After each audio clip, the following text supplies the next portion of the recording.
Peter, welcome to the podcast. Thanks so much for being here. Thanks for inviting me. It's wonderful to be here. Looking forward to this conversation. Yeah, me too. So why would couples come to you? Couples come to me sometimes because they need to be heard, that there is an internal voice, that they're unable to share it with one another. And if they do try to share it, it's causing conflict. So they come to me to be able to find a safe space that they can say, this is how I'm feeling, this is what's going on within me. And in a way that doesn't attack the other person, that they don't want to hurt the other person, what they're saying, but they want to say it. But they find that they can be hurting them when they're saying it. So we work together to how to get clean language, loving language to a way that they can start to communicate and really understand what's going on beneath sometimes the mask that they have to wear in the relationship. Does that mean prior to coming to you, they might have experienced some sort of breakdown in communication? Is there going to be likely to be something that's just not working or not quite clicking in the relationship, and therefore you said someone doesn't feel heard, therefore there's some sort of breakdown in communication? Yes, I think it's also, there can be a pattern that's happening in the relationship where they need to move out of that pattern. And sometimes it's a visceral feeling that sometimes people say, my relationship's really great. I really love my partner. There's just something that's this needs to be sorted. I feel it's going to start to erode our relationship. A lot of the time in couple therapy, people get there too late. They've already hurt each other so much that the healing would take years to actually heal from those wounds. So getting there early, I think, is a really nice place to get to. So somebody gets those feelings and they're like, oh, what's going on? And they go, I had a couple not so long ago that said, oh yeah, 90% of my relationship is just amazing. It's just this 10%. And untangling the 10% did mean sitting in some discomfort. And it's that willingness for people to go, okay, I want to go to the next level. It may not be comfortable, but we have to do this, or we may start to drift apart. Tough. It's always going to be better then for a couple to come to see you sooner. What are those early warning signs? It feels like it's quite an emotional, couples, it is an emotional connection. And even now I reflect, I'm like, I can't really explain it. Like I can't explain to you the connection that I have with my life, with my wife. Yeah. I can't explain to you what that is. It's just a deep feeling. It's just a knowing. So I'm thinking, like, when someone comes to you, what's started to break down? Do you find that couples they've had that almost, I was going to use the honeymoon period, but they've had the first part of their relationship, so they might have been together for a period of time. Yeah. And now something is starting to, they're not connecting so much as they used to emotionally. There's something that's now missing, or I often think about this as a lot, is that couples have to, you're marrying someone who you're going to be married to for the rest of your life, hopefully. You're marrying then who they're going to become into the future. And then I think about, you grow and you change every 5 years, every 10 years, you're changing quite significantly as a person. So does your partner change. And you merge together, you become one, or actually do you start going off on a different path? And are you seeing that, like, couples have been together for a period of time and it's just emotionally they're not in the same place? Yes, I think that can be one element that happens. That, and I think I also like to say that when I work with couples, my intention isn't actually to make them stay together. My intention is to find your authentic, true self. And then if you still resonate with each other when you've got, oh, this is who I truly am, and the other person says, this is who I truly am, and you still got that connection, then you continue your journey. But if sometimes you get to a point and you go, actually, it's come to the end of the road, and it's not about trying to fix something, that's the end of that chapter. And that's okay as well. So it's about healing the individuals to see if we still work wonderfully together. If we do, let's go forward. If we don't, what does that mean? Who do we become? What does it mean if we do separate? So a lot of people go to couple therapy in the hope that I will be fixed. But that's not always the case. Sometimes it's the end of the road. And how do you leave that wonderful journey in a loving way and not in a sense that you carry this, like, it's another brick of resentment put into your rucksack, and then, this doesn't work, or the relationships are this, or men are like this, or women are like this, or so how do you move on from a loving space if the chapter has come to an end? But also, if you have just slightly got off as you're growing, somebody may have grown a little bit in a different direction than the other one expected. And what does that mean to reorientate yourself to a place where you can connect that growth and move forward together? The funny thing is, the stats are always against long-term relationships. So I think it's as much as 50% of marriages do end in divorce, which is a horrific stat. If you were to say, right, I'm going to, put all my money into something as a business, if you, have a business analogy, put all my money into something and I'm either going to double, quadruple that because it's great, or I could lose all the whole thing. Yeah. Like as a business, you would be like, oh, this is not too sure about this.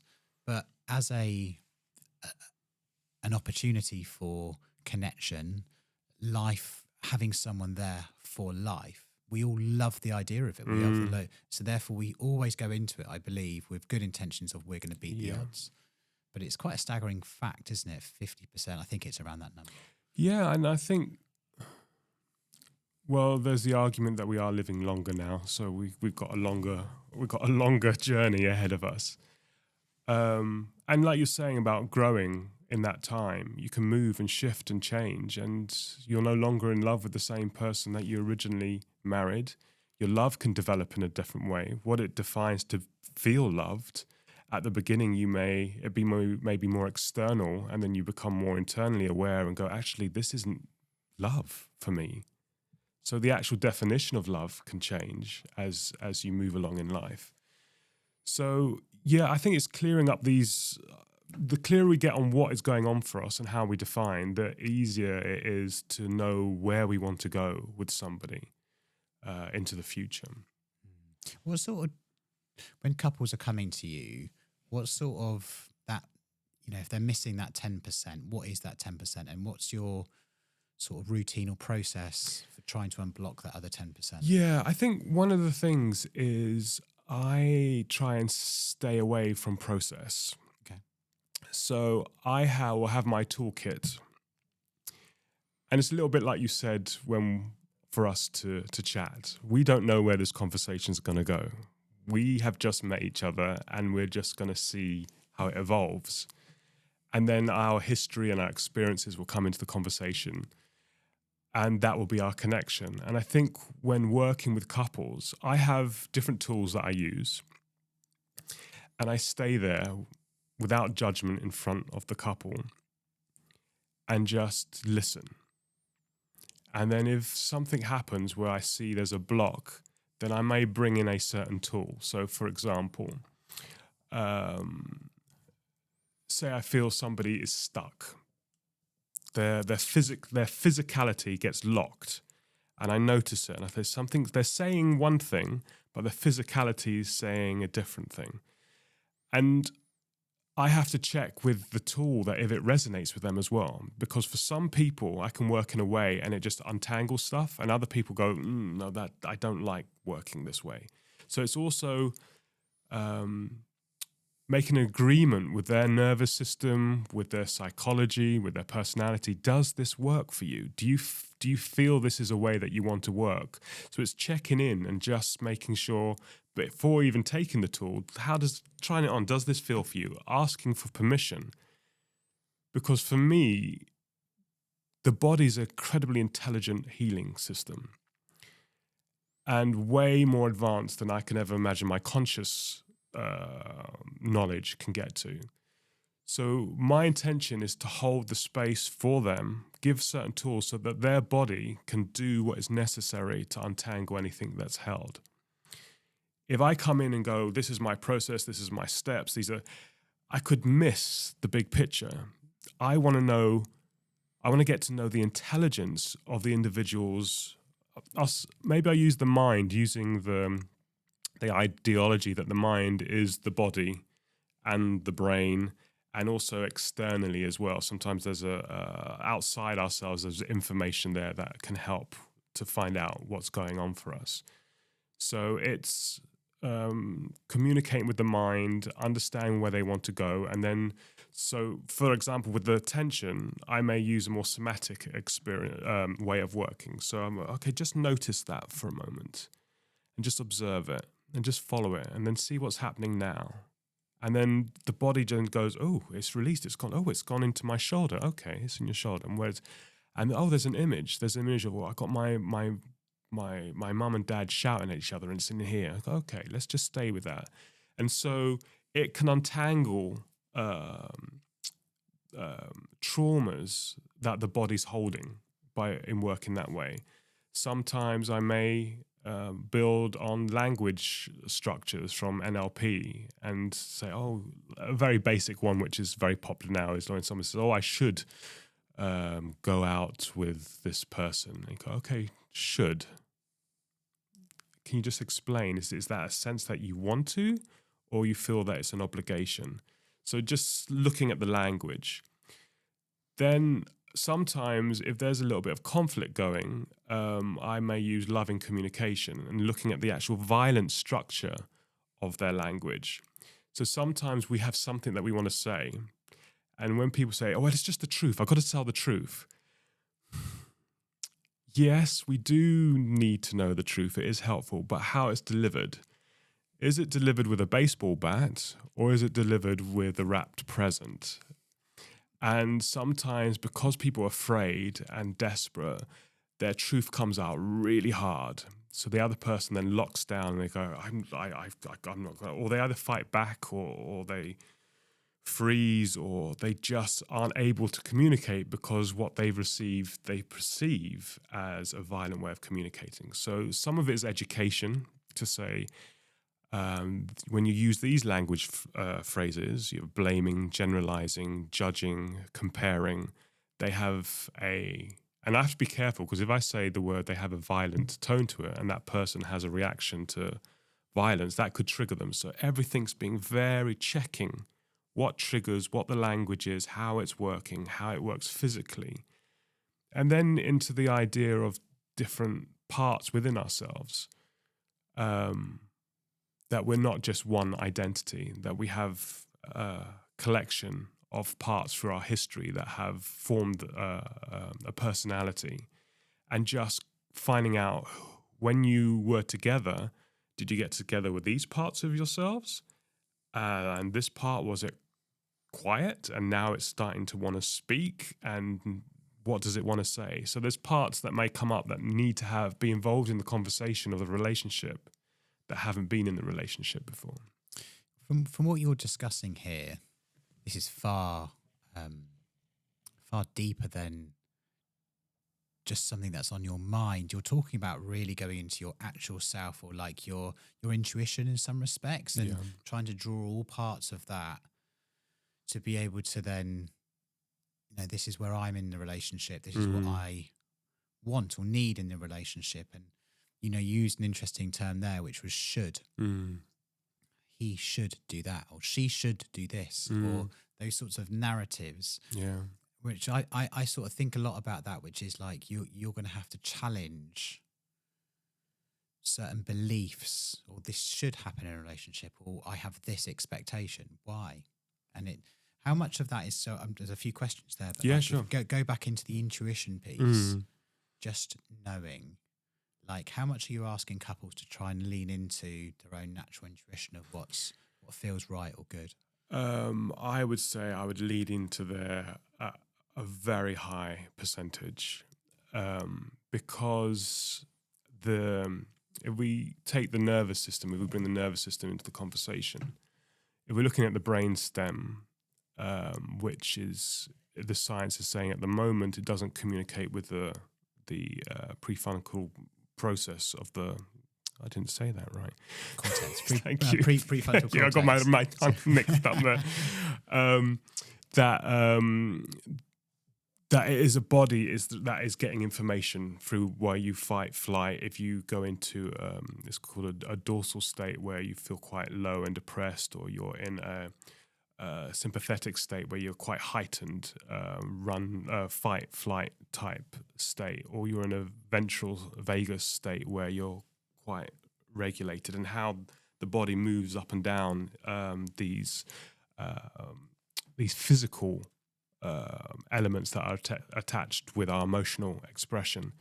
And then there's this wonderful theory that emotions actually are just labels that we've given feelings, that it is feelings first, and it is our physiology is first, and that if we don't bring that into the conversation, the thing that got us into the problem, thinking ourselves into problems and it looping, isn't the tool that can actually get us out of the problem. Not all the time, of course, but I would just say that there is a lot of body awareness and that intuitive feeling and what's going on that is a good marker to know if something's not okay. And if you take the heart into the equation as well, and you think of what we're starting to understand, the neurons that are in the heart and in the stomach, that we are a complex being of emotional or feeling activity, which has to come, for me, fundamentally into the conversation about finding that connection. And it goes into that sense of how we regulate each other, that our nervous systems use each other's nervous system to regulate. So if we don't feel comfortable with somebody else, they're going to feel that. Even if you say, oh, it's great, it's like, their nervous system go, no, it's not. This is not okay. I'm not okay. And we either need to get out of here or we need to fix it, and it's very powerful physical reactions. And oh yeah, no, we got a loving relationship and we've got everything that we dreamed of, but something inside is just not okay. So yeah, absolutely. It's the physicality, that intuitive sense. For me, intuition's quite complex because there's the idea that it's all our held experiences that build our intuition. But then if you go into other elements that are a little bit on the edge of our understanding, what is the intuition that is formed from something else as well? That connection to, I don't know if I want to get too heavy into this, but I kind of shared like an external consciousness or something that is we connect to. And when we have that, how did I get that when I don't have that experience? That part of understanding that we haven't got any science for yet to know what is that. So I think there's amazing questions out there that add to the intuition question. And I suppose why that intuition question is interesting for me, because when I was a performing artist and a choreographer, I knew I could go to bed, ask a question, and in 24 hours to 48 hours, that question will be answered creatively. And that happened enough times to know that it became a tool of mine. It wasn't just a hope. It's like, if it didn't arrive, I'd be like, I've like 28 hours and I haven't figured it out. But I hadn't been able to take that intuition into my relationship area. It worked within the creative field, but in my intuition field, it hadn't really worked very well. I'm interested in that. But you mind just giving an example? So you would go to bed, you would ask yourself, the world, a question, and then it would show up creatively. So can you just explain that for me? So say I'm choreographing a piece at the moment, and the marketing person says, we need a name for this piece by the end of the week. And I would say, well, I've just started creating it. I don't have a name yet. And I don't even really know what it is that I haven't found the essence of it yet. So I would go, just before I go to sleep, that moment when you're just about to drop off, I'd go, okay, what is the essence of my piece, my creation that I'm doing at the moment? And then within 48 hours, something, it might be in the bath, going for a walk, putting together some furniture or just something. It goes, oh, there it is. And it would just come to and you. it just come, and then it will be a physical feeling that this was right. And it's different than, and this is what I struggled with, is trying to find the difference between intuition and imagination. That sense of, I'm imagining that this is a good idea, or something that goes, that's it. And when it comes, it's like a physical sensation through the whole of the body, just goes, that's it. And sometimes when it's imagination, there's a sense of, oh, that's a good idea. That will work. I can make that happen. I think people will like it. Just has a different kind of energetic connection to. So yeah, that was my example of one way. I go to sleep, ask the question, and then that arrives out, and it doesn't arrive in the studio generally. It arrives somewhere else.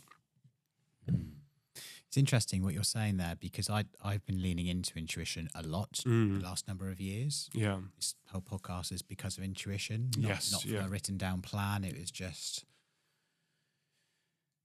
what do I want to do? What do I want to do in the rest of my days? Yeah. And interesting, because I have ideas a lot. Yeah. A lot of different ideas. Yeah. And that's where I think you're bringing together imagination and intuition and kind of what's what. And I think the only thing, because I have so many ideas, which is, oh, that's a good idea. But that I can only, the first time I've ever said this. So that's like an idea. It's up here. It's just come to my mind. Yeah. It's not here. I don't feel it here. So quite often I'll have an idea that for some reason my body will be fully focused on. That's an amazing idea. Yeah. And if it is, I sometimes might write it down or whatever. And then, but I actually just leave it.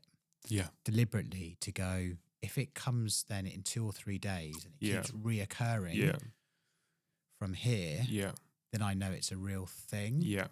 Or actually, is this just an idea because it was like a way to make some money, or that could be a good business or something. Yeah. And actually the intuition is just, it's hit, like the way I love my wife, that's from here. Yes, yeah. I don't think, oh, it'd be great to love my wife. Yes. It's just like, it's just here. Yeah. It's just like, and it's like me and my wife kind of explain it to each other. It's just like a body. Yeah. It's like our body, it's our bodies know the score. Yeah. They're connected. And it's not just, it's so much deeper. It's hard to, we both find it really difficult to explain it to each other. And I think that's what's so beautiful about our existence as humans, is we can't explain it. And we use the arts, we write poetry, we dance it, we are music. It is so powerful. But when we try to add words to it, the structure of language doesn't emphasize. I remember I saw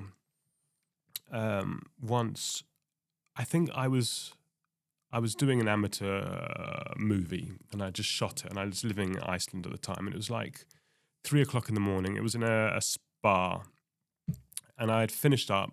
I was driving down the seafront, and there was this sunset that was so amazing. I stopped the car, and I've never seen anything in my life since. And it was these reds, and it was glowing, and I just was like, wow. I will never, ever be able to find words to express to anybody what that was. And sometimes I don't even want to try, because it just sounds so cardboard when I try to try to express it. But it was so physical, the feeling. And I think love has the same type. When it's a healthy love, then it just radiates this power. I think there's other types of love that are sometimes trauma habits that we label as love and incredibly painful, which don't have that same. Well, they maybe have moments, but that consistency, it can't hold that consistency. It goes in these waves, So yeah, I think, like you said, with you and your wife, there is a sense of sometimes language, you can't say it. You have to hold each other. And your bodies just then know, that's it. The communication is in the physicality, and the words can't match it, and that's okay. And the more we embrace that we have a language on our bodies, we don't have to find the language because our bodies are in communication. Yeah, because I think that's what's interesting about what you're saying there is your body knows the score more than our mind does. Yeah. And like, because you've been talking about sort of healing and wounds, and like saying, well, where is it in your body? Where do you feel that? Where do you feel that like connection, or I suppose, or that pain, or the heartbreak, or where is it? Where is it manifesting in your body? And I think that's interesting because you're not talking to like, what are you thinking about this situation? You're saying like, where is it? What is? And this is the whole thing. So it's a body to body, but you're kind of really asking someone like, well, what's going on inside you? Yes, yeah. And there is, like with the language, there's external stuff going on. And some people, because they have had difficulty or bad experiences, to go into their body is not a nice thing to do. It doesn't feel safe going into their own body. So this way of working doesn't work for everyone. It's just one of, when we were saying earlier about you pulling a tool. Yeah. And so, I mean, for some people, sometimes a biofeedback app or something to see their brain waves or their heart rhythms. Oh, that's what's going on. Maybe it may be body work where they don't do the thinking; they're actually just being held. I studied craniosacral therapy, and it's a very different way of working. I couldn't maintain it myself because I personally need personal verbal interaction like what we're doing now, and it was a bit too quiet for me. Although there's a lot of energy movements, and the first time I felt the pulse in the body was the most bizarre. The cranial pulse was the most. Do you want me to share that Please, a bit? Go, yeah. So I studied massage actually in Thailand. I was in many years ago in it was a Buddha's doctor's hospital, old medicine hospital in Chiang Mai, and it was really good at getting the intuition going. And I was grateful being on tour, using it as a form to heal when on the road and we couldn't get to people, and. So I had a lot of experience with and dancing, and just physicality was just something that I was very used to.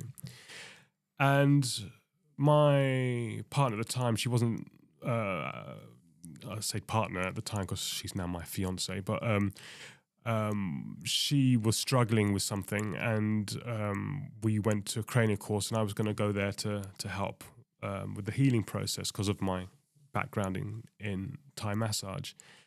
And you put your hand along under the back, and they said, okay, now you'll feel this pulsing rhythm. And I just like, I don't feel anything. It's just like, this is just a body. And everyone's going, oh yeah, I'm feeling the pulse. I'm just like, what are you feeling? This is just so woo-woo. And I was like, this is just a load of nonsense, but I'm actually enjoying some of the things, but it's not my style.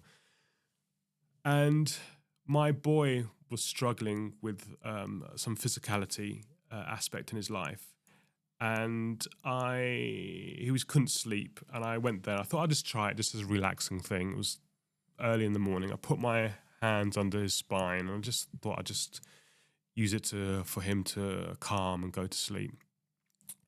And then something was blue. What's that? I thought, I must be tired. It was blue. I'm like, what's going on here? And I started to feel this cranial rhythm in his body start moving around his body. I was like, what is going on here? And it was so loud. I never ever felt this before, being a massage therapist or a dancer or anything, or in intimate connection with my partner, or just never felt this. And in the morning, I remember waking up and going, did I just dream that? Was that just... And I went back, I said, I just need to try this. And I put it in and that was my opening to the cranial rhythm. So now I can place my hands on different parts of people's bodies and feel that activation of that pulse in their body.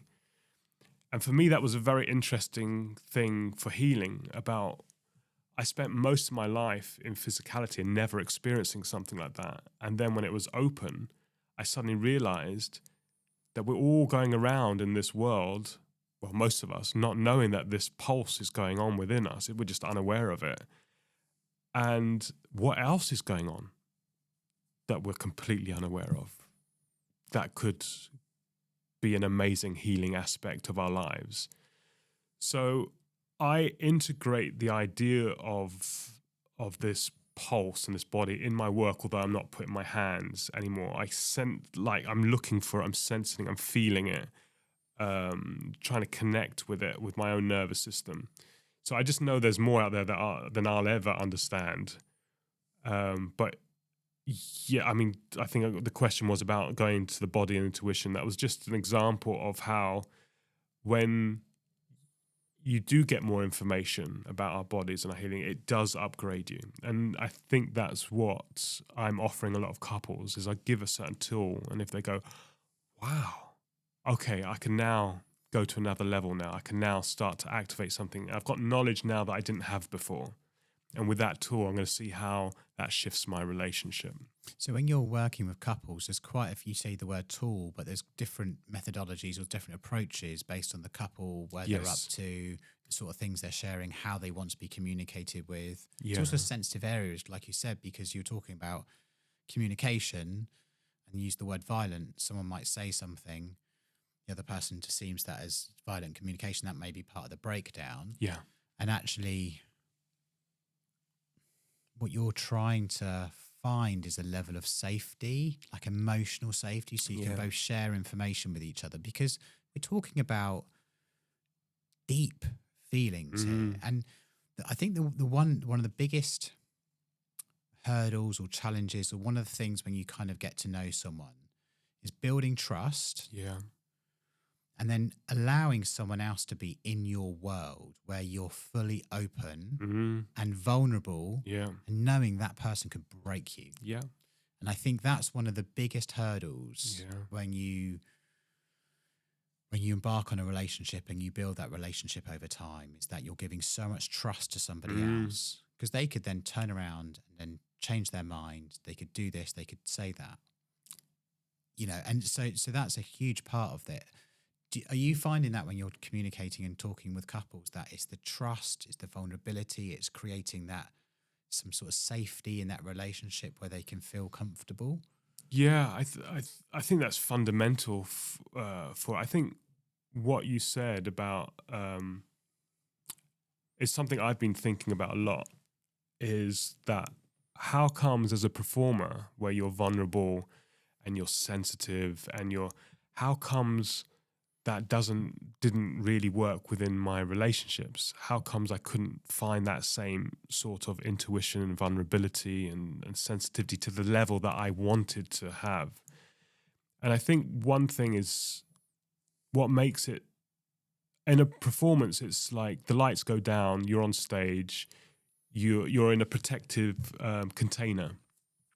But in a relationship, it's open. It's there isn't an end. The audience doesn't clap. The curtains don't come down. There's not a backup for anything. There's not somebody who can come in and take your part if things don't go right. It's you, and it has to all be you, and it has to be consistent.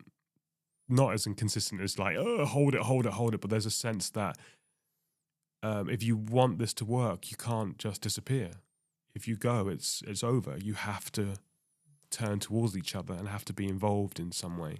Talking about safety, the vulnerability and the trust that you give to somebody else. Building that trust over time. Yeah. So I think I find that trust is fundamental for healing the relationship. But trust gets a little bit complicated as well, because somebody may feel that what I'm doing is fine. Somebody else might go, but I don't trust you. And you can see that in like people that may go after, like, oh, you're seeing somebody, you're going after somebody else. No, I'm not going after. So sometimes there's the basic level, and sometimes you have to go back and you have to have an awareness of attachment theory in what's happened from a younger period and how that affects today and what you're holding on to and what does trust mean. Sometimes you have to untangle. It's not just between the two of them. It's like, what does trust mean to me? How do I hold trust? And what is my experience of trust within a relationship? And what did I learn trust to be in a relationship? So it can go into quite a deep investigation than just finding the surface point of what trust is. But untangling that and finding a place where there's also one thing that came to my mind. There's a sense of evidence that is needed, that if you trust and it feels safe, your body will start to feel better.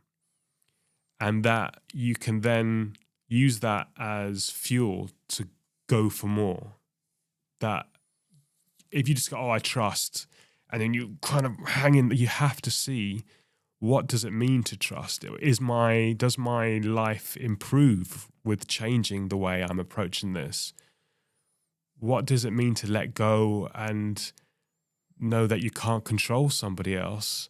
This is a question I would find. What do you think about that? That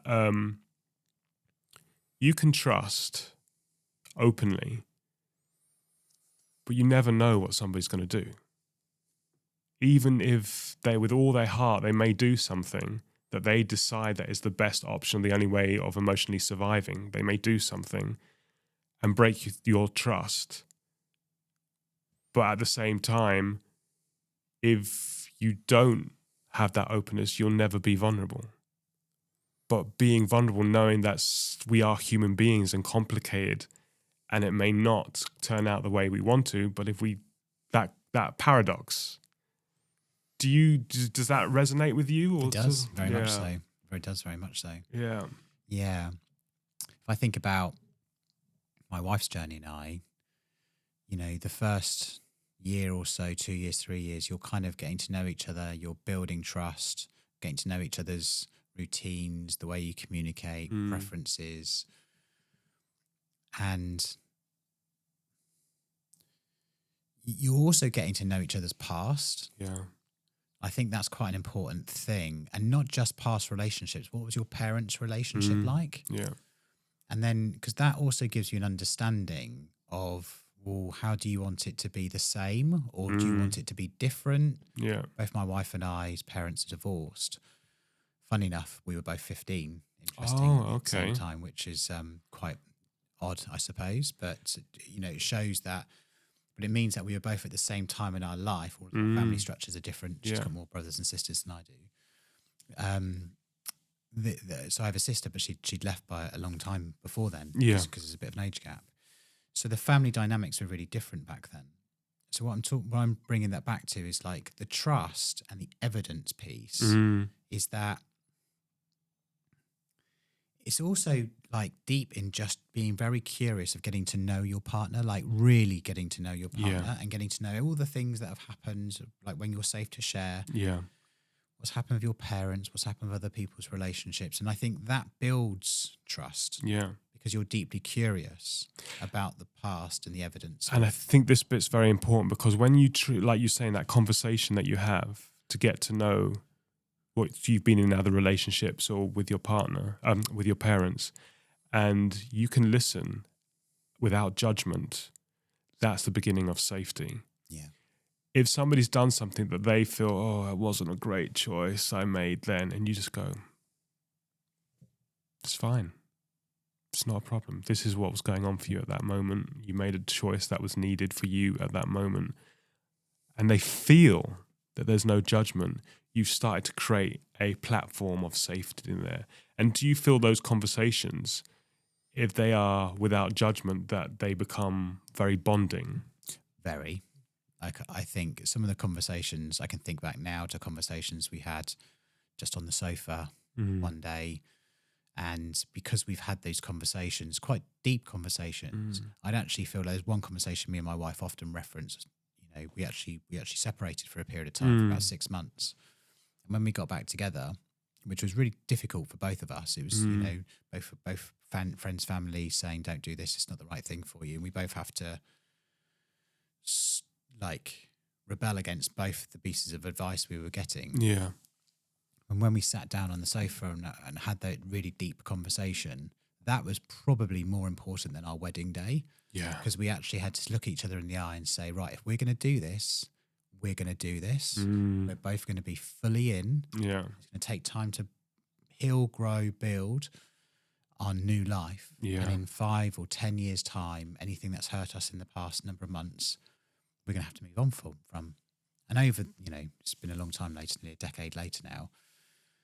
But I'd say that was probably one of the most important moments. Yeah. So you have to have that real trust. But the evidence is we both showed up to the relationship fully every day since. Yeah. You know, with wanting to be in the relationship, both always putting each other first, now we've had children, family first. Yeah. Yeah. And the evidence is we're both leaning in to make it work. Yeah. And obviously those things from the past have now kind of drifted away. Yeah. It's not a thought for either of us anymore. And we're able to think about who we are now, the future, and continue to build and grow and get stronger. Yeah. Yeah. And that's interesting. I think that's what I find to be the case, is that every relationship will have a moment where it's a challenge. And how you deal with that challenge is either it will not work, it will get worse, or it's just suppressed. Oh, it doesn't matter, and you have make-up sex, whatever, and you move on and just try and ignore it. Or you sit there, like you say, eye to eye. I'll be careful with eye to eye again, because some people can't look eye to eye because of past history. But the idea, body to body, community, but, like you're sat there, as in committing, something to another human. Yeah, exactly. And saying, we are here. This is who we are, and we've decided we're going to move forward. And we've made a commitment. And this is what was nice. What you said is even maybe more. I can't remember the exact words you said. I'd just say it's more important than wedding, because a wedding is sometimes a performance for everyone. You got cameras, you got lights, but this is a commitment between the two of you. Like, if we're going to go forward, do we agree that we're going to do this? And are we going to mold the relationship in the way that we desire it to be for us, under our terms? And that commitment, like you said, the evidence starts to show because you faced it. And many births are really uncomfortable. I've seen the birth of my children. It does not look comfortable. I've seen my wife give birth twice. Yes. And I can promise you it's not comfortable. No. It's horrendous. Yeah. Right? It's absolutely, I've never seen my wife in so much pain. Yeah. And it's horrendous. Yeah. Right? And you feel completely helpless at that time.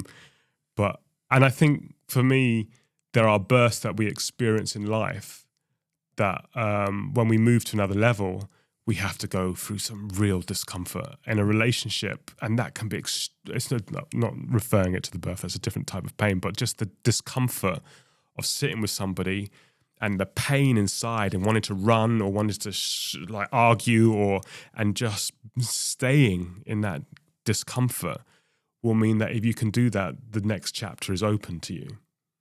But you have to sit through it.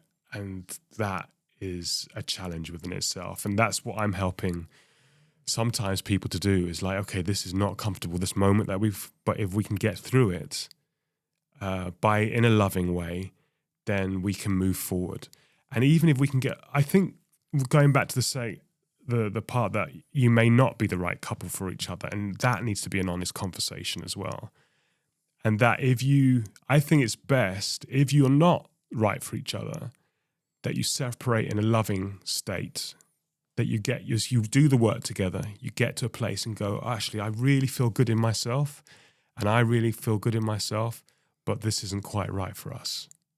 And then you've left without all that grip and that hold. Or you go through the chapter and you go, this is it. We've got something to build on and just grow and grow and grow for as many years as we're allowed on this planet. Yeah, and I think what you're trying to achieve a level of completeness. That's how I would define it. Yeah. Everyone, I think, would define it. Yeah. Where actually there's no like emotional barrier or healing. Like it just is. Yeah. And therefore, you know, if I think about what we went through that decade ago, there was a lot of pain at the time, a lot of healing, and it didn't just heal. Right? Yeah. There was work that had to be put in and evidence over the years. Yeah. And I remember when I proposed, which would have been many, many years later after that, like I had been feeling complete for a really long time, and it just felt naturally quite right, which is why I always come back to the intuition piece, which is how should it feel? And I just think it just feels. Yeah. It just feels complete, or it is. And that's a very different moment. It's actually very peaceful. There's no, you know, you're showing of your body before, like there's angst, there's regret, there's resentment, there's this, there's that.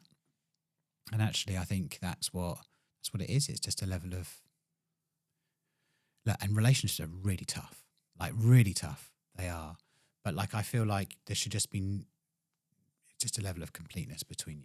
Yeah, absolutely. And I think I had some wonderful relationships before this feeling. And there were parts of me that were very much in love with the person that I was with. But then there was parts of me that was suffering.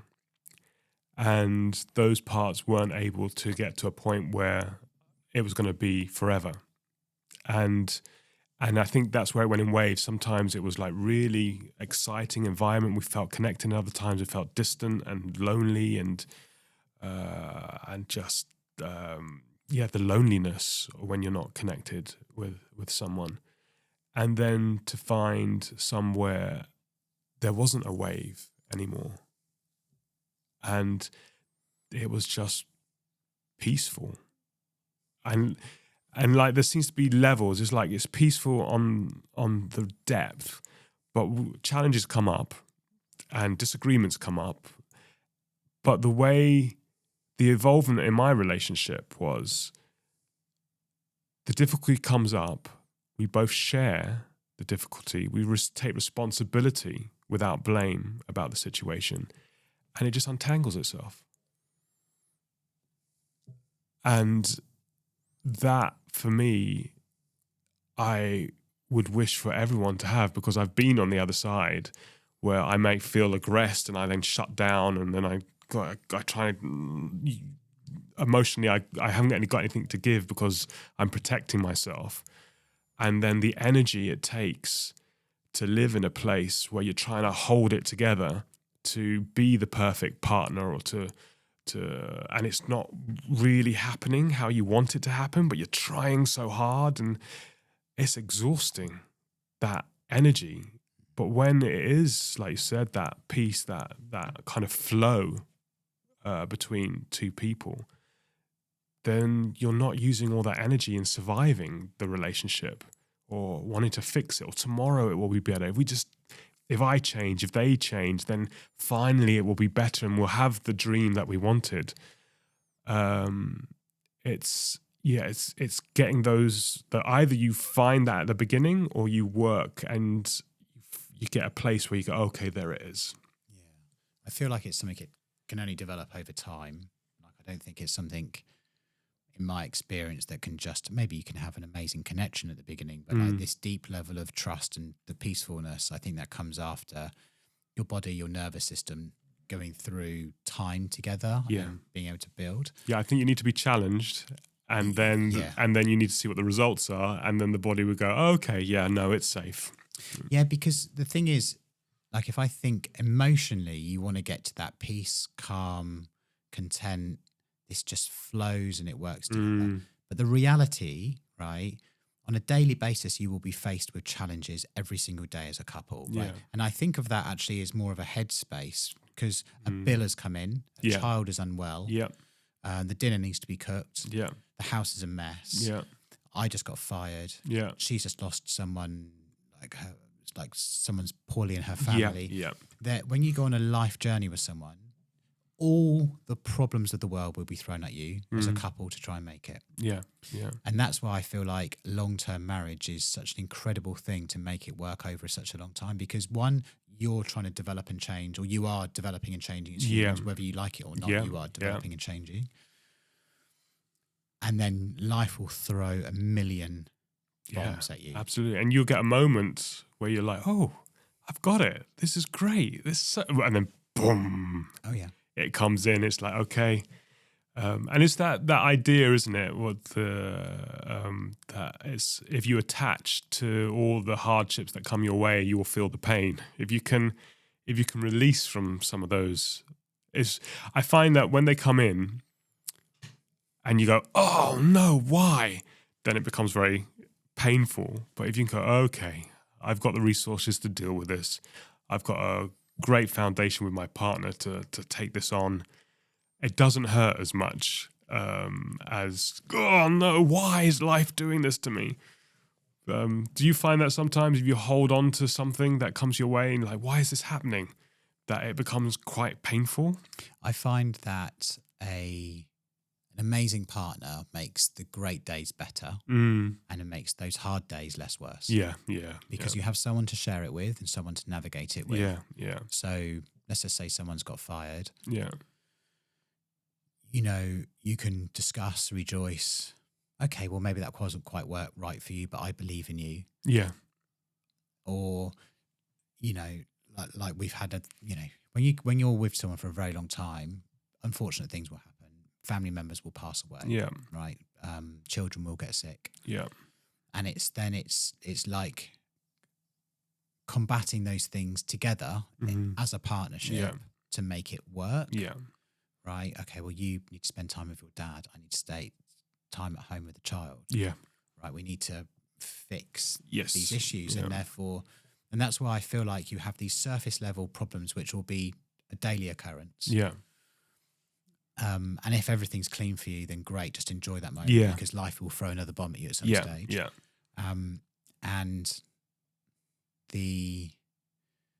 But I think for me, what stays pure is just the emotional connection that we are both aligned and we're both in the right position. We didn't have that emotional connection from all those years together. I think any couple could be part of the stats of 50% don't work. Absolutely. Because it's so, I think people don't realize until you go into a long-term relationship, then you have children and you have a bigger family unit, how hard it is. No one realizes. No one discusses it. It's going to be great. You're going to fall in love. You're going to live happily ever after. Until this happens, the bills come in, you get fired. All this sort of stuff. It's difficult stuff happens. I mean, we are a lot of the time programmed with happily ever after. And it comes in at a very young age. And I think, was it Shrek did a really good... I was about to say Shrek, actually. I was getting to that. For me, that was the first time. It's like, okay, they've twisted it. And again, it's this, what is happiness? There's so much to unpack in happily ever after. What does happiness mean to you? Does it, in the fairy tales, it's like the wedding, it's the castle, it's material, beautiful dresses and outfits, and that's what happy ever after is given as an image in our culture, I would say. But what does happily ever after really mean for us as humans? And for me, happily ever after is that ability to be vulnerable, to feel safe, to have each other's back, to take on challenges with love and communication. But also, and this is where I took a slight different approach to helping with couples, is the playfulness of a relationship. And for me, and this goes back to all sorts of things, it's play in our culture, I feel, gets a bad rap. It's seen as a childish thing. And unfortunately, it seems like the education takes elements of play away from learning. But I'm excited that technology has brought it back. You can learn in so many playful ways now.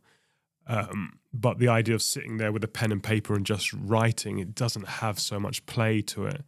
And the arts and the music and everything being taken out of our general way of communicating. And then so we're growing up as adults with not such an emphasis on play. It's more on work and getting your ROI and hitting your targets and making sure that your mortgage and that seems to be our main focus. And play is like, it's a luxury. If you've got play, oh, yeah, that's nice, you've got a bit, but I've got to get on and I've got to deal with life. And for me, play is a very fundamental element of a healthy relationship. And again, not everybody will be playful. But for those who want to be playful and found themselves lost in a sense that sometimes they feel that they're with a flatmate or in their home more than a loving couple full of spice and fun. And playfulness doesn't need to be huge. It can be tiny. But again, giving a little present to somebody as a gift of playfulness and them taking it and then throwing it back and then you throw it back, your morning can become, you can start the morning thinking, oh yeah, a great day. And all you've done is to have a little play. And so I've used comedy improvisation as a form of philosophy within couples, the healthy bonding, the playfulness of couples.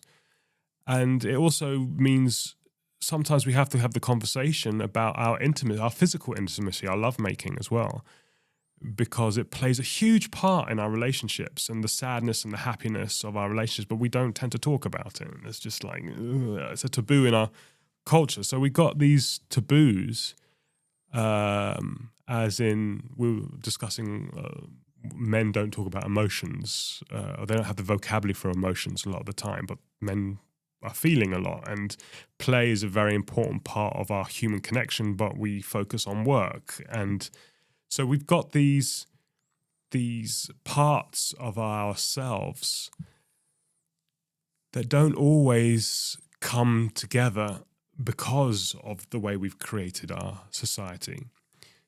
So emphasizing how to play. Some people don't know how to play. And these tools like Yes And, have you come across Yes And as a No, I haven't, as a but tool? please share. So it's fundamental for creative, work in a creative team. And it can work very well in your relationship. It's very simple, yes and, but can change your life. So if I say to you, oh, I'm thinking of throwing a party. And you go, yeah, that's a great idea, but I don't want to have a party. So basically, somebody's given you a gift and they're excited about it. You think you've agreed with it. Yes, you've said yes to it. And then you've put but in there that then shoves down their creative element. And what yes and does is it keeps everything alive. So if somebody says, I want to go to the park, you would say yes. The park sounds like a wonderful idea.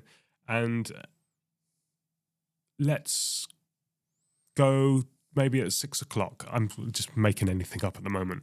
Oh yeah, 6 o'clock's a nice idea. And then what happens is you're just building on what somebody gives you. And this is just on a very basic level. It gets a little bit more complicated and saying yes to yourself and how that works and how to negotiate. But just on a very basic level, just that yes and keeps flow going. And the idea that I give you a present, here's my vulnerability, and you go, oh, so this is your vulnerability, this is what your vulnerability is. And you go, yes, that's what. Okay. And what about this? And you go, oh, thanks. Yeah, this is your vulnerability. Great. And how about this? Oh, and this is your vulnerability. So it builds a different way of integrating instead of like going, oh, no, I don't think so. Because a lot of the time we are brought up, and if you see what you think about this, but we're brought up to win the argument in our culture. The greatest thinkers, they're the greatest thinkers because the other ones they destroyed with their great thoughts.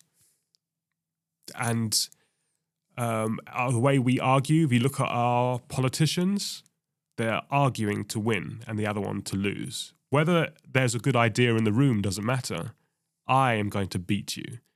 And it's integrated into everything that we do. So in our relationships, that's our education and communication. I must win the argument or I'm going to be weaker. If I'm weaker, I'm going to be taken advantage of and I won't have my independence. And I need to win these arguments. And that just is the recipe for just violence. Yes. And yeah. So that's so yes and is and it's understanding how to play, and that play is important. And if it comes into our lovemaking or if it comes into our daily work, into our chores, how do we get a sense of connection and vibrance? Not just that we're surviving. We were talking earlier about understand the emotions and the trauma and the language and how those are important things. But fundamentally, if we want to have a rich, fun relationship that is going to go on for a long amount of time, what do we need to do? And I would put the argument forward, we need to play. And we need to know how to play if we don't know how to play. And if we do know how to play, but we're not aware of it, and it goes, we know what's happened. Oh, I was being playful, and that's what I was doing. I don't do that anymore. I need to bring that back again. And that's what happens sometimes in long-term relationships. They do get into roommates, the sense that we're working together. I love them really dearly. We're like you said, the kids are sick. I've got to go to work, and we're just managing. We're managing the relationship. We're doing it really well. And inside, someone's going, "Can't we just have a bit of fun? Can't we just play? Just get that twinkle between each other's eyes."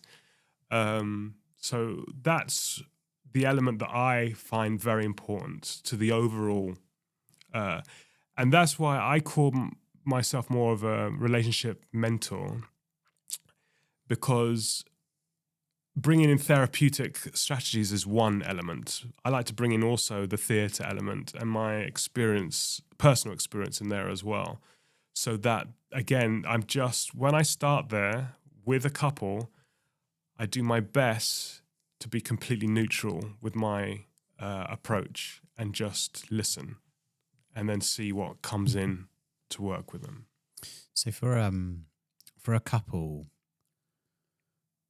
that are looking to introduce more play into a relationship, there's things on fire, there's things to be managed, there's the job, there's the child that's poorly, there's someone else that's sick, there's this bill's just come in, the mortgage payment's late, the food shopping has to be done, the dog's just been sick on the carpet. Exactly. So how can you take those elements? How do you bring in the play? So let's take one of those. What one should we see if we can play around with? Any you choose. Okay. Mortgage is a fun one. Okay, mortgage is fun. Right. This is the first time I've ever said mortgage is fun. Yes, yes. Let's do that. So, okay. So you got a mortgage bill coming in and you don't have the money that month to quite make it. Now, the situation at that moment can't be changed. Right at that moment when you got the information, that's what it is. Now, the two of you can go, we're doomed. Or you could go, you said you were going to pay for this thing. You spent too much this month. No, I needed to buy this because the kids needed something, or I need to invest in something, or whatever it. So you start blaming, or you might go, the neighbors next door, they seem to be out, they've paid their mortgage off and we can't even pay our mortgage at the moment. So what happens is you get scared and you start attacking. So, and blaming and judging. And what is just a thing, the mortgage isn't being able to pay, then is heightened by your emotion into it. And then that starts to build and build. So the information of the mortgage becomes the catalyst of a destructive weeks or whenever, or maybe even a separation. But if that information comes in and you go, oh, the mortgage bill's just come in. Hey, what's happened? We can't pay it. Oh, that's amazing. I'm so glad we can't pay the mortgage this month. Me too. Could you imagine if we hadn't bought that little, holiday and we weren't going to experience, I know, we would be like those boring people, wouldn't we? Those ones that just only think about the mortgage and don't live life. We're so happy that we love. You live life. I live life too as well. And we'll look at this and we will solve it. Yes, we will. And what we'll do is we'll look together and we'll find a way that we can change this. Yes, we'll find a way. We'll do something that makes a difference. Let's have a look together. I'm being a little bit blasé with it, just as an energetic example. But it's the intention of how you take the information. One way of taking it is going, we're in trouble. This is a disaster. And the other one is, yes, this is it. And what are we going to do about it? What are we going to do about it? And without judging, just listening, bringing up ideas, you can become more creative.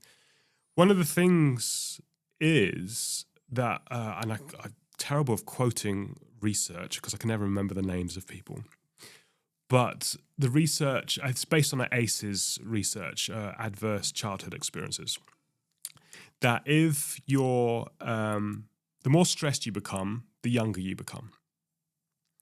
So, and I think it's the cortisol that's flooding through the body. So the more stress comes in, the younger and younger you get. So you can have a 2-year-old tantrum because you're highly stressed. So if you get that mortgage thing and you start fighting each other, you both start getting younger and younger and younger. And then you're having two toddlers, adult toddlers screaming at each other, blaming and stamping their feet and having a tantrum. If you're able to keep the brain in a calm state, in a kind of ventral vagus state where it's the nervous system's calm, you have more access to creative thinking. So yes-anding stuff, it's not just, oh, it's fun. You're actually keeping your biology in a place where you can go, how do we solve this together? Oh, I've got an idea. Oh, what about this? What about this? But when you're locked in, you can't access those resources. So just a simple yes and can be the difference of solving it and not solving it. That's fascinating. And actually, it's so interesting because you can apply that across different walks of life. There's a few people I just immediately thought of when you said that, which is, I'm thinking about some just interactions in business that I had a few weeks ago where the person was getting ultimately stressed, more and more and more stressed. And I thought, this isn't helping anything. And your communication is more like my 4-year-old's communication. Yeah. Just having a tantrum. They've turned into a 4-year-old. And I just think, okay, I'm just going to sit here and let this play out because you're not suggesting anything that's useful at this stage. Yes, yeah. And that's true, isn't it? The more stressed you get, the further away you get from being actually who you are. Yeah. You end up in like angry and this and that and you and that. And it's like, anytime someone starts to go there, I call it sort of like below the line. They're going to that. Yeah. You're like, okay, I need to give you space because nothing that's going to come out of they're offline. While you're in that space, nothing good is going to come from this moment. Yeah. And actually, you need to go home and sleep and bring it back up. But I can see it in a relationship when there's no go home because you're already in the home. Yeah. It's the home that might be the problem. Yeah. And there's nowhere to hide. Yeah. And you just, I'm stressed, you're stressed, I'm stressed. And then now you're so far away and now you're probably getting like teenagers throwing something at each other. Yeah. And because things like this can escalate quickly. And then, but what happened 2 weeks ago on a Thursday when you said you weren't going to have a drink and you did have a drink, and then now that get like, and it all, and like, all what actually happened was you received the information the mortgage is late. Yeah. And now it's escalated into this much bigger thing. Yeah. And I think it's easy to say sitting in here and just philosophize. I like armchair philosophy. But when it works, when you're able to go, I'm nervous about this. Okay, how do we do it? What should we do? Let's work together. I've got an idea. Okay, well, let me hear this. When we get into that state, it changes, and it means that that a difficult part of life becomes a healthy growing part of life, even though it's uncomfortable. And generally, sometimes life does become a disaster, but a lot of the time, it's not as bad. You've got the resources to cope with it. And when you bring two minds together to cope with it, you've got more possibilities of dealing with it than you have an individual dealing with it and then two people fighting with each other dealing with it. It's easy to see when you're not in it, but of course, like you say, when you go offline, it's very hard to come back until you have a break or a rest, or so your body can just become calm again. I actually feel like the sort of things you're talking about are pretty critical in relationships, because there are, like we said earlier, there are going to be bombs that will be thrown at you and your family every day. Yeah. The family, something's going to happen, yeah. right? And it's kind of how you, as a couple, manage it. Yeah. Because if you then end up fighting each other because this thing has happened, you've done this and blah, blah, blah, or whatever, then you're individuals fighting against each other. Yeah. If you can build that foundation to become a strong couple, we are in this together. Yeah. That's why I reflect back to that conversation my wife and I had kind of when we were dating, and we had that conversation without anybody clapping, without there being any grand wedding that we were coming to. It was just when we looked at each other and said, right, we're going to do this, and this is it. This is forever. And that conversation was more important than anything else. It's because we kind of made a strong bond at that point. Yeah. That we are both all in. Yeah. We are both all in. Emotionally, mentally, physically, everything. We are both all in at this point.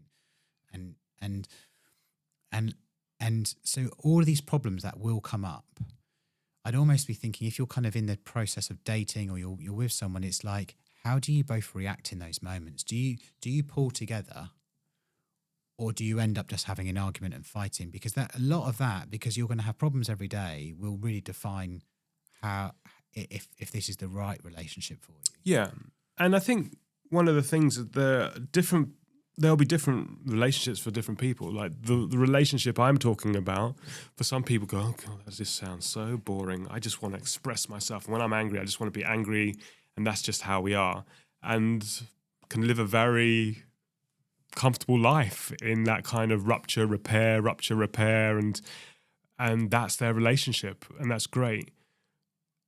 That isn't a relationship that I am excited about, and the relationship that I finally got, if my information that people that want this kind of relationship can get that themselves, it's like great.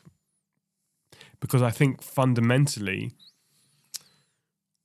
and again, it's really hard because I can't see my own bias, but there is a part of me that thinks our society would be of a higher quality if we could heal our way we communicate in our relationships.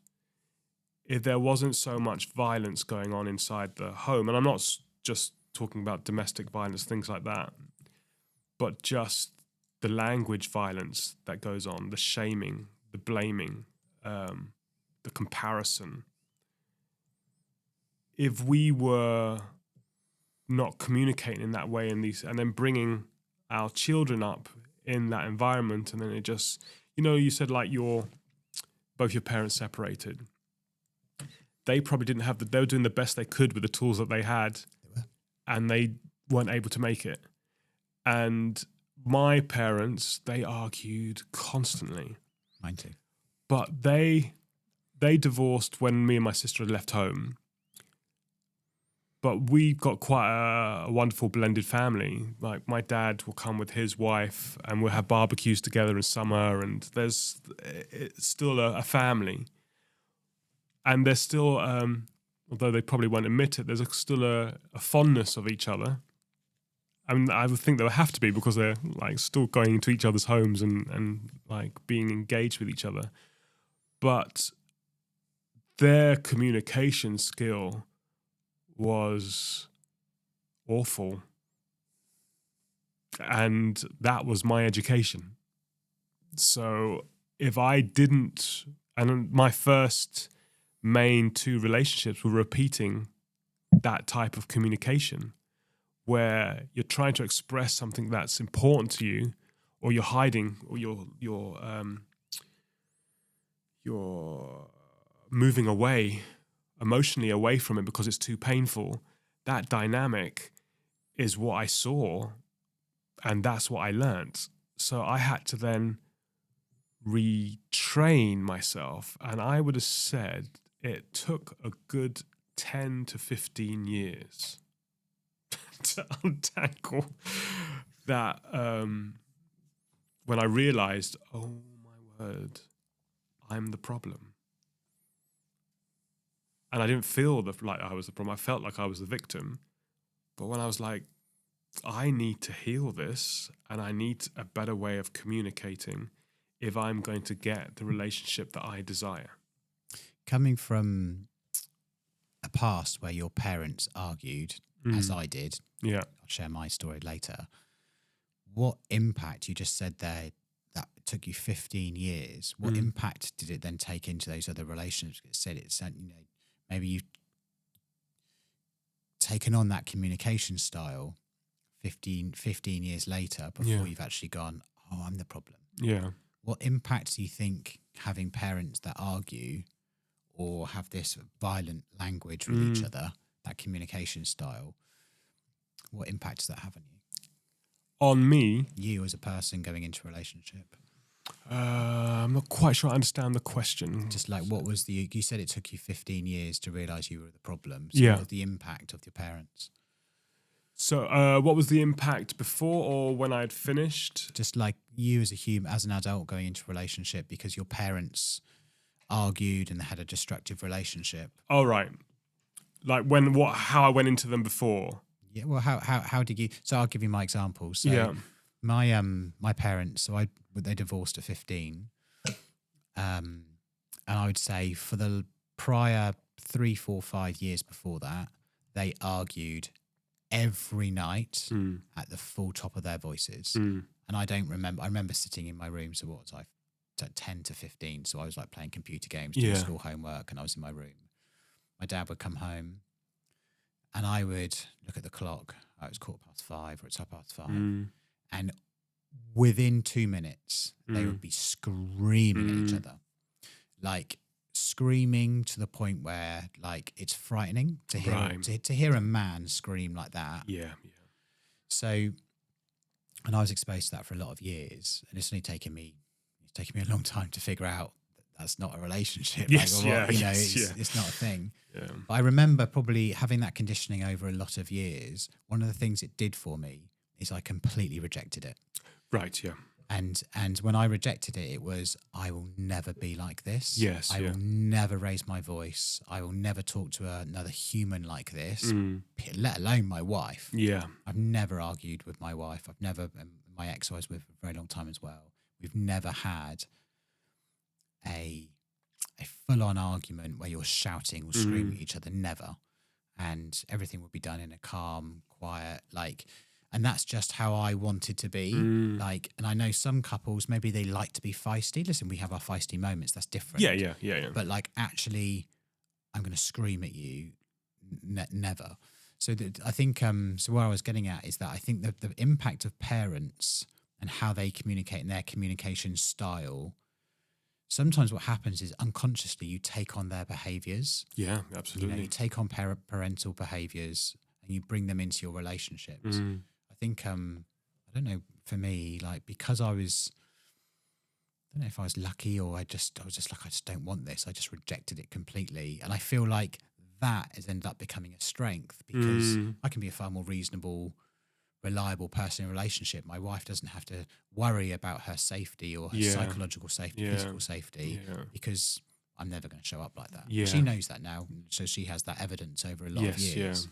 So I was just thinking about the impact of parental relationships. Yeah, I think they're huge for me. Mine was different. I think I didn't know how it had affected me so much, because I didn't have that aggressive, like you said, my dad was shouting to the point it was scary. I never had a sense that it was scary. It was exhausting. It was bickering, like gang, gang, gang, gang, gang, gang, gang, gang, gang. It was like ding, ding, ding, ding, ding, ding, ding, ding, ding, ding, constantly. That I remember. Anyway, I might have suppressed some of the other stuff out, but that's what I remember. Just this, and there was very little joy between them. My dad would come home, the key would go in the door, and I go, okay, here it goes. The energy would change. He would go and watch TV. We would be in the room with my mum generally, and then he'll go to bed. And then so there was. I think mine was, I wanted to have a fun relationship, and I think that intention got in the way of me wanting also an emotionally vulnerable relationship. And I think that younger part of me that says, no, I want a relationship where I have joy with my partner, because they just seemed lonely together. And it was just like, I didn't want that. I didn't want to come home and be lonely with my partner. But unfortunately, and the partners, they're the mothers of my children. We had a lot of fun. I actually did get the fun in the relationship, but I didn't understand how I needed to be loved. I didn't have that knowledge, and when I figured it out, I realized I'd been put in the wrong priorities. Play is important for me, and it's important for me in my relationship now. But vulnerability, if I want to go the long haul, that safety and vulnerability for me is first. And the playfulness, no, it's not a hierarchy thing. They both need to dance within each other. And that's where it changed. And I think that's why I wasn't quite sure about the question, because the intention was to have a playful, because I saw my parents weren't happy together. My intention was to have a happy, playful relationship. And I got that. But the couple, my partners that I got with, I didn't understand the emotional depth behind. I didn't have the knowledge. I didn't have the education. I never saw it. I didn't even know it was something that I desired, because it was out of my sphere. And when I realized that, I've got a happy, playful relationships at times. They're funny and exciting, but I'm feeling emotionally scared. Why is that? So that's where the untangling came on, to make sure. And I remember when my fiance, at the moment, we were walking somewhere when we'd just started dating, and I was watching like a hawk. I was like looking for clues to see, am I repeating a pattern? I didn't trust myself, because I didn't trust my unconscious pattern. So she was just having a lovely date while I was going, okay, how did she sat on the grass, and she said, and that was, that wasn't a problem. Okay, that's good. There's no problem there. Okay, it's like just looking for, she doesn't seem to be bothered by that. Okay, that seems good. Okay. So my nervous system was going, you have mucked up. We're trying to look for love, and I left it to you, and you didn't get the quality of love that not just me, but my partner needed as well. And I think that's that we both deserved love, and we were getting elements of it, but not enough to go, I feel that safety that you said, that kind of, that flow, that calmness. So I was looking for evidence a lot until I was like, and it was a very hard situation that came up. And I said, I just need to talk about this. And I said it, and she went, yeah, sure, no problem. And I had made such a big thing that it was going to go into a fight of some sort. I don't mean a fisticuff fight, but just a conflict. And I was so terrified to bring up the subject. And I brought it up. She goes, yeah, no problem. And I just felt my whole system just like, this doesn't make sense. There's always a problem. There's always a conflict. I have to fight for a sense of being understood, or I have to suppress it and then just suck it up, and all these strategies I used to survive in a relationship that the vulnerability wasn't easy, was gone. And then so I had to then train my nervous system to say, this is safe. So if things came up, then saw evidence that it was safe, and to a point where it just was like, we're okay. We found it. We're here. And it gets that real sense that of being home, a sense that I feel this is what home is, that sense of safety. Yeah, I think the sense of home is a great way of describing what it is when you're maybe emotionally accepted, when you're you feel accepted in the relationship as you are. Yeah. There's nothing to change. Yeah. You are the way you are. Yeah. You're being your true authentic self. Yeah. And you are accepted and connected in the relationship. I didn't think that was possible. I think I'd given up. I was like, I am dizzy. I sometimes messy, forgetful. And I don't think, and they aren't great qualities. I don't think anyone's really going to, I can get locked into things. So I can disappear sometimes, especially if I'm doing a creative project. I can get locked in, and I've got to be aware to hold the relationship that I don't get too lost in a project. And I can see why this would irritate people. It's fair enough, I deserve to be, irritated at because they're irritating qualities. And then to have somebody goes, you're just who you are. I was, again, it's like I always feel judged about my my qualities that aren't so reliable, shall we say. And I always couldn't understand, and I gave up. I was like, I don't think I'll get that. I don't think it's a fantasy. I think all this poetry and stuff is a load of nonsense. It's like you irritate people and they punish you. And that's just what a relationship is. And you just got to toughen up. You're too sensitive. Men aren't meant to be as sensitive as you are. All these kind of negative kind of things that go in the head. And you're just going to have to be alone and just spend time, being a parent, looking after your kids where you can, and try and live life the best you can. But this relationships thing of being at home, being at flow, it doesn't exist. It's just a lot of nonsense. Until it eventually came knocking on the door. I was like, oh, thank you. It's like, what a relief that I feel kind of grateful that I was allowed to have that with this time on this planet, because I thought I wasn't going to get it. Yeah. It's interesting, isn't it? Because you look at your parents and think they didn't have the play part. And therefore you were looking at, well, I want to have a relationship that has play and it is fun. So I think about human growth quite a lot, and the fact of like you observed something and maybe the thing that they were lacking, you've then taken on. Yeah. Like I did, the thing that they were lacking was the way to be able to communicate with each other in a reasonable way. Yeah. Like without screaming and shouting. And I suppose I took that on as I'm going to communicate. Yeah. We're going to talk. We're going to collaborate. I didn't ever use the word collaborate years ago, but like we're going to build this relationship with a foundation. It's interesting because then you've taken in, you wanted play, but maybe it didn't manifest itself in quite the right ways early on. It's not easy to get relationships right. It's really not. It's really not. It's one of the hardest things, especially because over time you change, they change, the situation changes. And also then you acquire things like a house, a dog, a cat. Yeah. You children. My gosh, you add children onto the mix, and then everything you ever knew has changed. Yeah. Because there's a new priority, which is the family and the baby, or the children.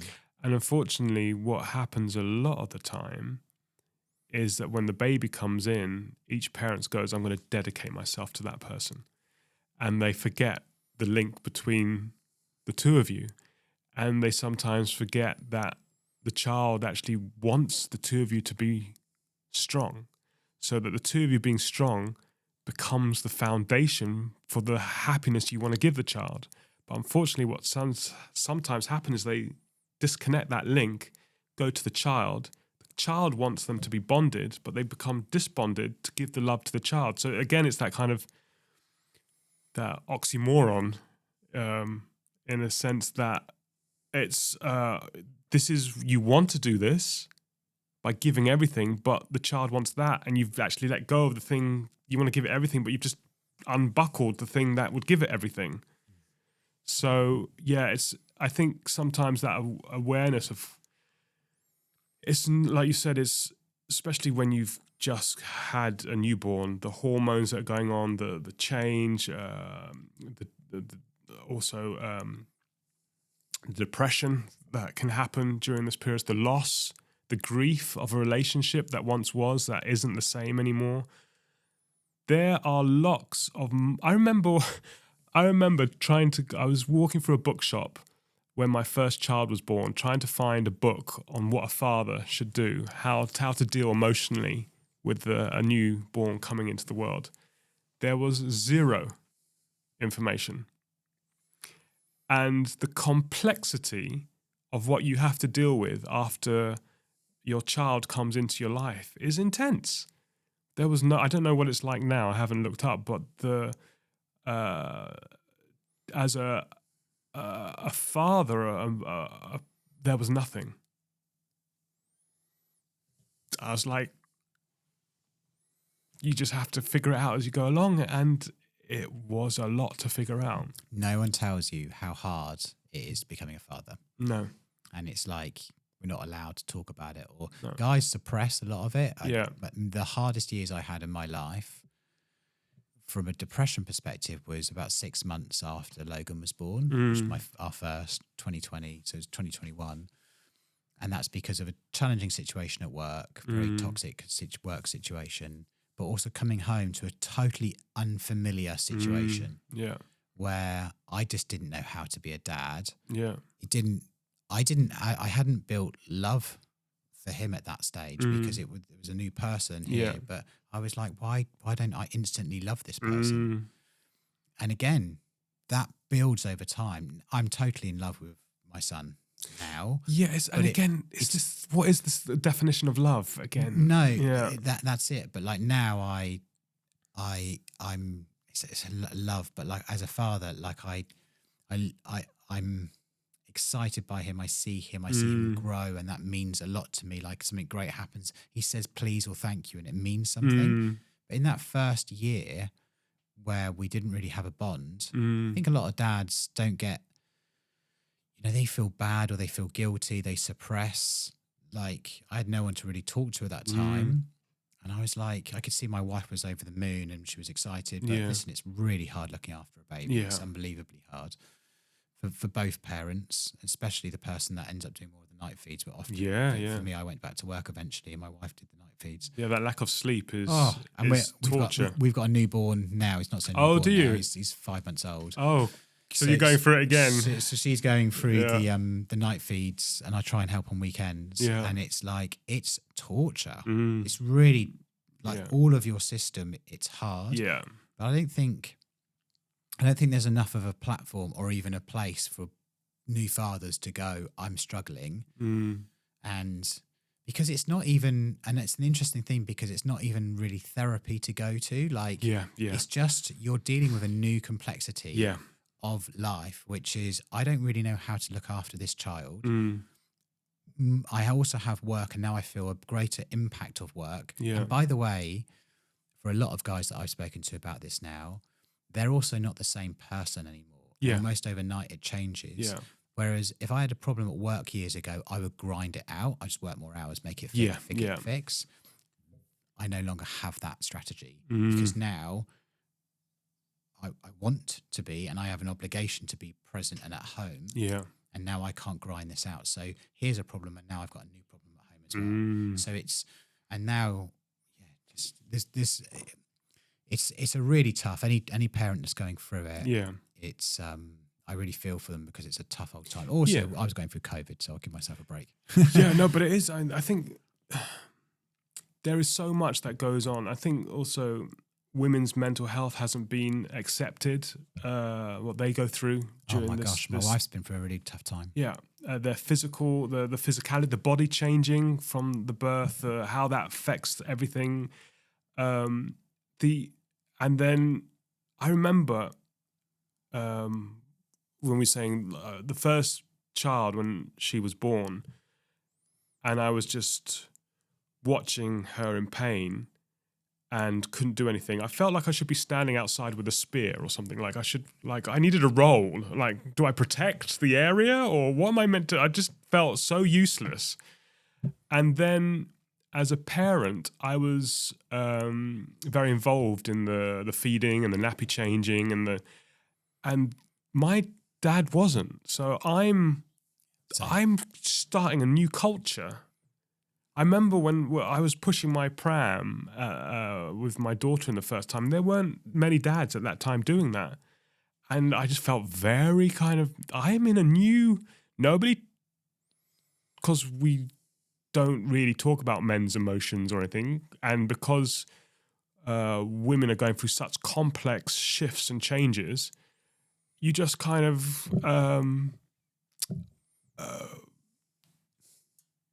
in this kind of void of what do I do, and just one foot in front of the other.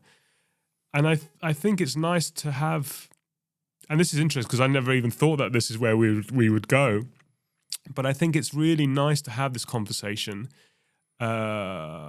because there is a cultural change in our roles and what it means to be a parent, and we don't really know at times. And having these conversations means that we can start to ask questions or even just to share the stories. It wasn't easy. I made lots of mistakes, and that's just how it was. That in itself can heal within the conversation, I suppose. Yeah, I don't think people are prepared for how hard it is. And there's also nothing like it. You can't. You just can't prepare for it. And there's no way until you're in that moment, and then you need to look after a child. It's 4 a.m. and they're screaming because you can't get them to sleep, or you haven't slept for 3 days, and then you've got to get up and go to work, and then that's tough. And now you can't work the way you used to. Gosh, and especially if you work from home now as well, like because you went through lockdown and COVID, and now you're still in the same house. Yeah, like. It's really tough. It's really tough for new parents, regardless of however you look at it. But it's a funny thing because it's glamorized. You've had a baby, that's amazing. Yeah. They're like, okay, but now the work comes, the real work comes. Do you know, I was watching. I think I mentioned I don't really watch TV, but I saw a clip. I actually stopped watching YouTube as well because I felt the dopamine addiction coming in. So I've cut out social media. But not so long ago, I was watching some clip with some SAS training competition thing, and there was a moment where they go on this, they're pushed to the limit, and they see the truck that they're ready to go home, and as they go down, the truck drives away, and it's just training them. You don't know how much you've given it everything, and you have to dig down and give more. And I was like, that would be good parent training. SAS training. You know, that when they kept awake with white noise, and if we had that training and that ability to push when you're given everything, and then you like I remember 2 of my girls, what was it, one I can't remember, was throwing up. I was throwing up, And my partner, she was air host, air crew, cabin crew, so she was traveling. So throwing up with one bowl and then looking after the kid with the other and just thinking, I've got no energy to do this. And you have to dig deep and you just got to keep going. And you don't know what that's like to be pushed to that limit and still be able to stay as the parent and get on with it. So, I sometimes wonder outside it's so wonderful and here's your little baby 1-year-old, lovely little jumper and get ready for a lovely time. And there is amazing as well. I mean, it is, but it's just, and now we're going to do some special forces training. So it's like just to get you ready for the difficult times for the first 2 years. I remember once I was in a lift and I was not doing well. And an experienced mother said to me, don't worry, it's all over in 4 years. Like 4 years? I've got 2 more years left. I don't think I'm going to make it. The 4 years come. And it was fine. It just shifted when they started putting on their own clothes and that pain was going. If we don't really get the truth of, and some parents I think just flow through the whole process and it's not such a challenge, but there's a high percentage that it is hard work. Yeah, and I think the reason we've ended up here in the conversation is because in a relationship you're trying to make the best relationship you can, but when like cracks and there's healing to be done and you're both going on a journey together, there's one thing of trying to become a great couple together, and if they come to see you because they want to fix the last 10% and hopefully save their relationship and be able to progress and move forward, and working with a coach is a great idea, whether it's in a relationship or it's in your business, whatever it is. It's always great to have a coach and have the advice and guidance from someone who's outside and independent. But the reason I think we've naturally landed here is because you can have a relationship with someone, but there's also life which will just be there. And as you progress your relationship, if you choose to have children, then just know the level of challenges will be far beyond anything you can ever imagine. And therefore, the whole point of the whole dating process where you get to go out and get to know each other, all that kind of stuff, well, you really get put to your test as a relationship when you get to that stage, which is awful because you'll have never experienced a test like that properly until you really go through. I'm only going to say war together. Yes. Because like you, as much as you want the best thing for your family, like I had a couple of nights ago, Luca is our newborn. He's not newborn. It's 4 or 5 months now, and I know he was very unwell, screaming. My wife couldn't settle him, and then totally independently, my other son then was screaming because he had really bad cramp. And so this is like 3 a.m. I can't remember what time it was now. We've now got 2 young children, both screaming. Yeah.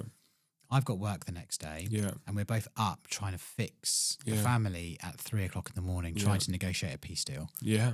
Like, give him a cuddle, Okay, has he had Calpol? What about this? Have you done that? No. Did he have his meal? Hang on. No, he's just been sick everywhere. He's just been sick all over me. I need a Get the bucket.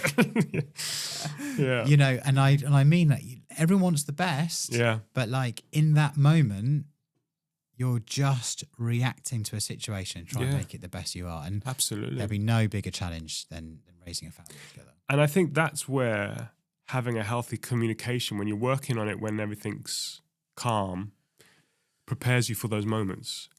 So if you're getting stressed and you are becoming younger in your mind, and somebody says, "Oh, get the bucket," you get the bucket. It's like, or if you've done the foundation and someone says, "Get the bucket," and you go, "Okay, they're stressed. I'll get the bucket. Don't worry." So you can, you've already done the foundation that when it kicks off, you do the best to communicate in a loving way. And if you don't, the other person goes, "Okay, they're off. We'll just deal with this and we can repair it later." So, but if you don't have a great way of communicating and you haven't done any intention to shift it, and then a situation like that comes up, it could actually end up in you arguing in front of the kids while they're not well. And then you're laying the foundation of another generational pattern to continue. Yeah. Such a fascinating conversation. Thank you so much for your time today. It's been a really unbelievable conversation. I love chatting about sort of relationships and family and how wonderful it can be if you get to a stage where you're really all in with a partner. Is a wonderful thing. And you know, I feel like you should be one of the couples that says, we're going to defy the odds, because you should be all in. And I'd love that for people. But I also just want to edge on caution. If you choose to go with the family route of, it's unbelievably wonderful, it's also unbelievably tough. Like it's the hardest thing. But you know, Logan's 4 now, so I'm beginning to see kind of him develop as a human, as a character, and all I have for that is joy, which is a beautiful thing. So as a father, I can look at that now and be with him and look forward to all of our times together, because for me, I think the baby stage was tough. Yeah. But now blossoming into a human with real personality and character, and you know, it's just a wonderful thing. So just wait for the teenage years. So if someone wanted to know more about you, get in contact, maybe they want to chat with you about their relationship or just be in contact, what's the best way? So yeah, I've got my website, which is playfulcouple.co.uk. I do have a quiz on there, just a playful quiz if you want to find out what mask you're holding. And I've written a book which will be probably published by the end of the month. Okay. So those are all things. If you go to the website, you can get all that information there. Amazing. All right. Well, thank you so much. Thank you so much. It was a wonderful conversation, and I love the direction we went in. It was in areas I wasn't even sure that we were going to tackle. So it was really wonderful. Thank you. I never know. I always just let the conversation flow. Yeah, just yes and it all. Yes, absolutely. All right. Thanks for your time today. Much appreciated. Thank you.